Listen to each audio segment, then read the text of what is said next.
Day one of the 2023 NFL Scouting Combine is here with linebackers and defensive linemen on the field. How have the Philadelphia Eagles used the Combine as a tool to their advantage, or has it been fool's gold in the past for the Philadelphia Eagles? All that and more on today's edition of the Locked On Eagles podcast. You are Locked On Eagles, your daily Philadelphia Eagles podcast. Part of the Locked On Podcast Network, your team every day.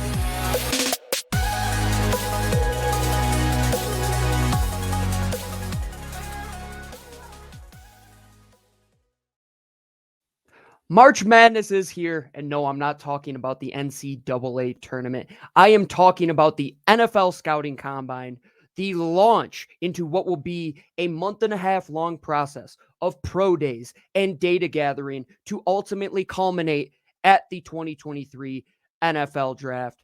First off, thank you for joining us here at the Locked On Eagles podcast, the only daily Philadelphia Eagles podcast delivering you shows Monday through Friday. I'm your host, as always, Gino Camilleri. You could find me on Twitter at GC24_football. Find my co-host at DiBiase-LOE. Follow our main page at Locked On Birds. You could get the show wherever you get your podcasts for free. If you like us in video form, you could always catch us on YouTube as well. And thank you for joining us here on this Thursday edition of the show.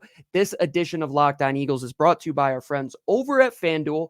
The FanDuel is the official sportsbook of the NFL. Make every moment more. Visit FanDuel.com/lockedon to get today started. And folks, I don't know if you're like me, but how I got my day started today was turning on NFL Network and tuning in to see guys in spandex running 40-yard dashes. Yes, it sounds ridiculous, but we all do it every year. We all line up and say, oh, the Combine is one thing that you should look at as a tool, something that you shouldn't get overzealous about. But I tell you what, as somebody who loves seeing world-class athletes perform at a world-class level, the Combine is all that and more. Just take it in as the spectacle that it is.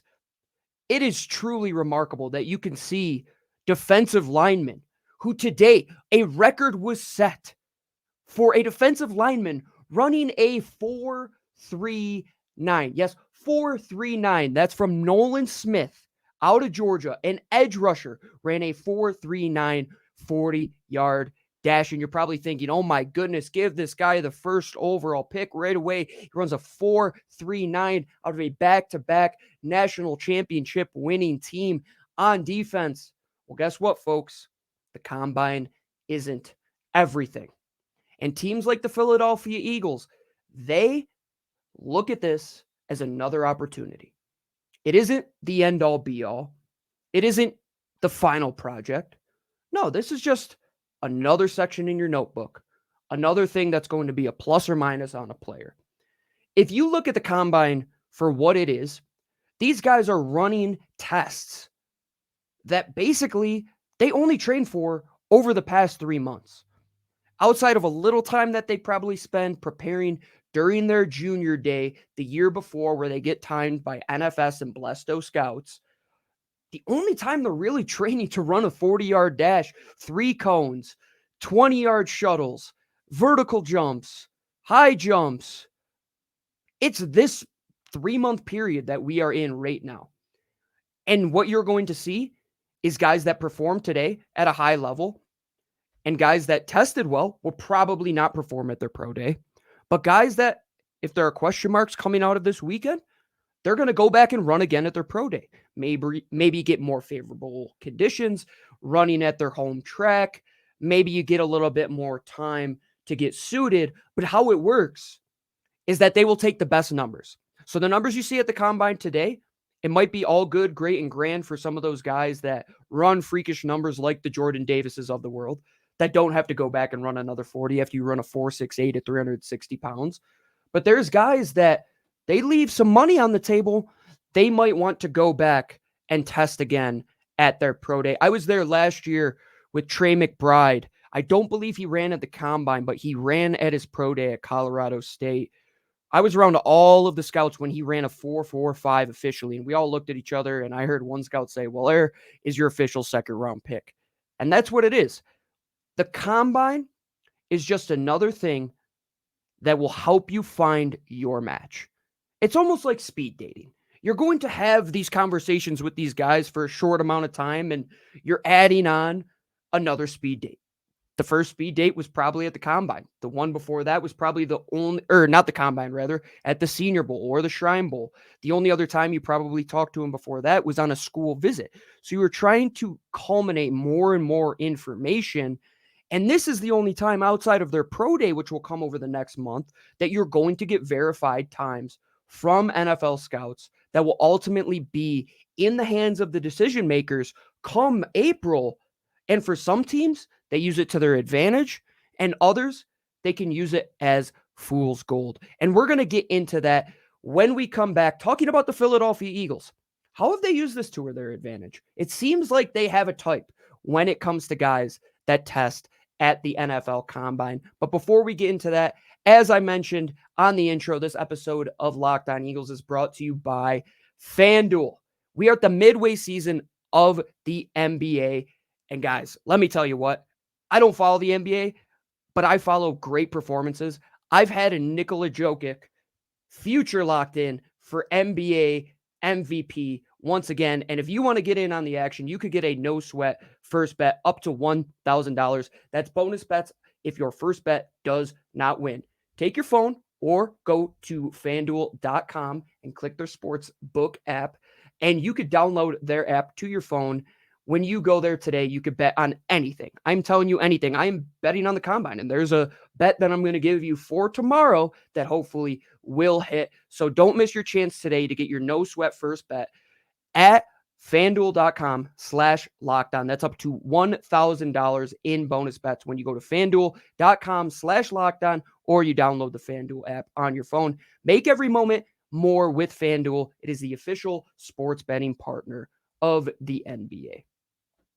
All right, everybody, welcome on back to this Thursday edition of Locked On Eagles. I'm your host, Gino Camilleri, and in my periphery, I am watching as the linebackers are about to line up to run their 40 times, and I'm sure many of you will be doing that over the next 3 days. And I wanted to take a look back at how the Eagles have used the scouting combine to their advantage. There's a great individual on Twitter, Kent Lee Platty, and he created this thing called the RAS, or Relative Athletic Score. And what an RAS does is measures an individual and their athletic performance, their height, their weight, their 40 time, 10-yard splits, 3-cone, so on and so forth, and gives them a score between 0 and 10. So if you take a look back at some of the Eagles picks in last year's draft, it seems that they have a type, because they selected an individual who scored a perfect 10, a unicorn-like score, with their first overall pick in Jordan Davis. And not to mention that, Cam Jurgens was a 9.94, Kyron Johnson was an 8.43, and Grant Calcaterra was an 8.16. Nakobe Dean, unfortunately, didn't run. We know he didn't test last year. But you could tell that since Howie Roseman said it 2 years ago, he wants athletic players. And he doesn't want guys that just run great 40 times, like Darius Hayward-Bay, for example, or John Ross. No, he wants guys that when he looks at the combine numbers and says, this guy is an elite level athlete, and I go and turn on the tape and I could see elite level athleticism, that's a perfect match. That's what you're looking for. As I said, speed dating. You're doing these incremental measurements over time to find out if that individual is going to be a fit for you. And Jordan Davis, when it came down to character, when it came down to production, when it came down to health, when it came down to athleticism, and is that athleticism a match of what was on film, it was the perfect mixture. And I think that has been the approach that the Eagles have tried to take over the last couple years. And not just over the last couple years, it's been nearly a decade. But they've really enforced it in that 2022 class, where they didn't draft a guy with less than an 8.16, and that was Grant Calcaterra. So you're probably saying, do they just draft guys with high athletic scores? No, they have taken guys with lesser athletic scores who have good tape. And that's the thing. If the tape is good and you don't test great, well, you have to remember, Olympic level sprinters, they train for years to wipe off fractions of a second to qualify for their next Olympics. And that's 4 years at a time. These draft picks might have 4 months to take seconds off of their shuttle time, to take seconds off of their 40 time. So you can't get too caught up in that if they do test bad. I look at Orlando Brown, Super Bowl champion, just beat the Philadelphia Eagles, had one of the worst all-time combine performances ever. I think he had a sub-2 relative athletic score, if I'm not mistaken. Well, guess what? His tape was awesome at Oklahoma. He comes here and he performs for the Baltimore Ravens. He inevitably gets traded to the Kansas City Chiefs, and he's a Super Bowl champion. And he performed at a high level against guys like Haason Reddick, who has a 9.07 athletic score, and he beat that guy in edge rushing situations all day long. So you can't count this thing as just the end-all be-all. It has to be another tool. So let's take a look back at the 2021 class, for example. Devontae Smith doesn't run. He has an injury. Well, if you look at some of the picks that they made, Marlon Tuipulotu, 6.76. Teron Jackson, 5.66. Kenny Gainwell, 5.67. I think of Gainwell and Teron Jackson, for example. When I watched Teron Jackson, one of the things that I loved was his athleticism on tape. And same with Kenny Gainwell.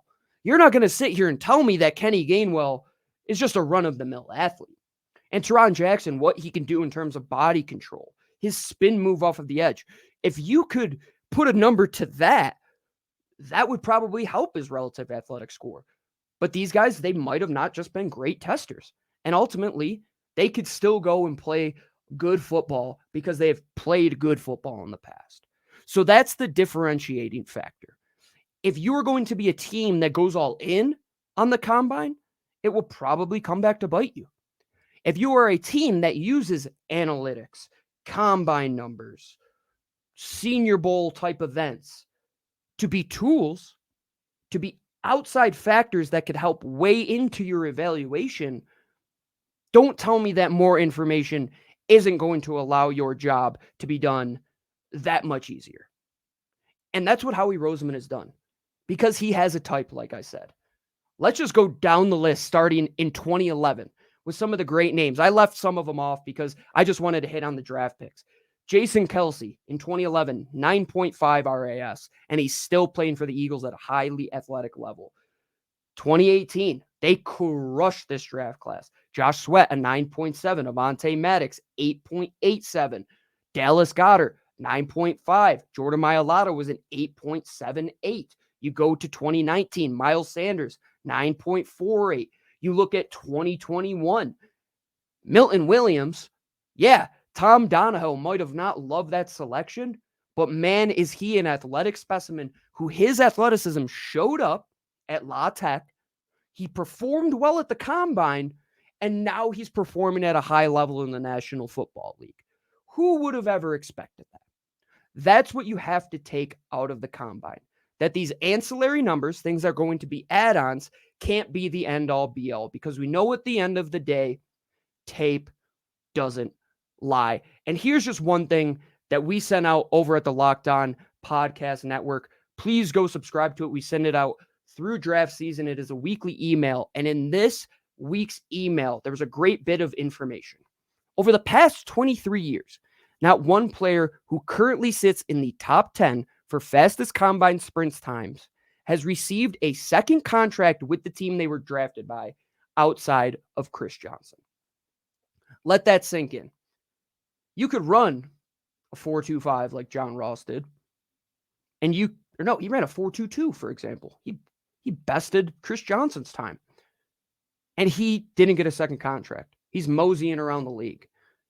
Look at the Eagles with Quez Watkins a couple years ago. He runs a great 40 time, and you could see that 40 time transition.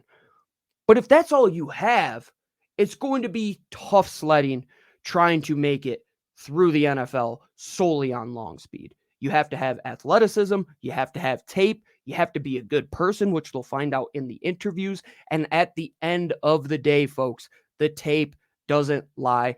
go watch the film. But right now, this weekend, I know what everybody's watching. We are watching the NFL Scouting Combine. And to finish things up, I have a couple wagers from our friends over at the FanDuel Sportsbook that hopefully will win you some money as you are watching this 2023 NFL Scouting Combine. Come on back as we finish up this edition of the Locked On Eagles podcast. All right, everybody, welcome on back, finishing up this Thursday edition of the Locked On Eagles podcast. Your only, I'm telling you this, only show that does 5 episodes of Eagles-based material every single week. This is the 6th season that Lou and I have been doing it together. We are over 1,100 episodes together. We're always talking birds wherever you find us, on Twitter, on YouTube, anywhere where you get your podcasts for free. Go check us out. And make sure you're watching the NFL Scouting Combine this weekend. I know you are going to if you are listening to this episode. So while you're doing it, let's go and have some fun and make some wagers. So FanDuel Sportsbook, they have a few bets that you could still make over at their sportsbook. If you got in prior to today, there were a whole bunch. You could bet over or unders on 40 times, so on and so forth. So we are going to the big grand bet of them all. Who is going to have the fastest 40-yard dash time in the NFL draft? Well, right now the board sits with Devin Achane at plus 210, Tyler Scott at plus 650, Jalen Hyatt plus 650, Trey Tucker plus 750, Keaton Mitchell plus 750. Folks, Jalen Hyatt is probably going to run through the roof, or run out of the building, rather. You jump through the roof, run out of the building. If you have seen this kid play football, he flies. When play speed matches long speed, you are in for something good. And at plus 650, sitting at plus 650, if you're looking at value, in our newsletter from Locked On Podcast Network, we sent out Devin Achane should be the number one guy. But at plus 250, you don't have a lot of value there. But Jalen Hyatt, folks, let me tell you, this kid can skedaddle. I'm going with plus 650 on Jalen Hyatt. I don't think there is another individual that is worth that money. I think it's either him or Achane. Scott could weasel his way in there, maybe Trey Tucker, but I think the consensus right now is Jalen Hyatt and Devin Achane. And you go off of this bet and you say, can that guy that runs the fastest 40 time break John Ross's record at 4.22 seconds? Right now, FanDuel Sportsbook has it at yes at plus 470 and no as the heavy favorite at minus 800. Well, folks, I like to get crazy this time of year. It's the NFL draft. Everything and anything can happen. Man, when a defensive end runs a 4.39 and you have yet to hit any of the skill position players, I think we could get some freakish type numbers out of those skill guys. Give me the plus 470 that somebody will break that time from John Ross at 4.22, besting Chris Johnson, besting John Ross, and setting themselves up for probably sneaking their way into the first round for a team that goes all in at the Combine. I want to end with this. We talked about guys that lined up to what the Eagles love as their type. We talked about guys that maybe in the 2021 class, they didn't have the highest relative athletic score, but they still have produced. I have a couple more names that are going to completely flip what we had talked about. Guys with good tape and poor scores, and guys with average tape and an average score. Because I think these few players can encapsulate why you can either take a lot out of the Combine or take next to nothing away from the Combine. So to finish it up, TJ Edwards, folks, in 2019, he scored a 2.75 relative athletic score. And if you were going to tell me that 5 years later, or 4 years later, rather, he could potentially be a $10+ million linebacker for the Eagles, who developed into a coverage threat, who only continued to excel on what he did best, you're not going to tell me that 2.75 RAS is what TJ Edwards is as a player. And that's why you can't take it verbatim.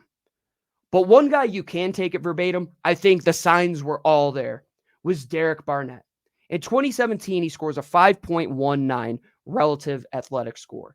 If you looked at his tape, he was average when it came to bend. He was average when it came to power. He was average when it came to speed to power. And ultimately, his athleticism would come down to be what his NFL career has been. Nothing but average.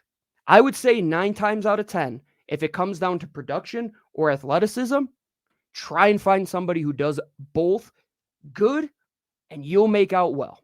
Because if you draft somebody that just has athleticism and has poor tape, well, those are your Darius Hayward Bays of the world. And if you draft somebody that has poor athleticism but has very good tape, hey, you might just get a TJ Edwards who could potentially be one of the longest tenured linebackers for the Philadelphia Eagles in the past decade. And talk about longest tenured shows. We are that one here at the Locked On Eagles podcast. Thank you for joining us here each and every day, Monday through Friday, where we deliver 5 shows to you each and every week. We will continue to talk about the combine. I hope you all enjoy these next 4 days watching world-class athletes do world-class athlete things. If you want to follow us along, in the meantime, catch us on Twitter at GC24_football. Catch my co-host at DiBiase-LOE. Follow our main page at Locked On Birds. And make sure, after you make us our first listen, make your second listen Locked On NFL Draft. We have our friends Keith Sanchez going and giving you the insight from the NFL Combine. And they are hooking you up with a daily or a draft each and every week. Make sure you go check them out for your second listen. But until then, that'll do us here at the Locked On Eagles podcast. Check us out wherever you get your podcasts for free and on YouTube as well. Signing off, as always, I'm your host, Gino Camilleri. And with that, fly, Eagles, fly.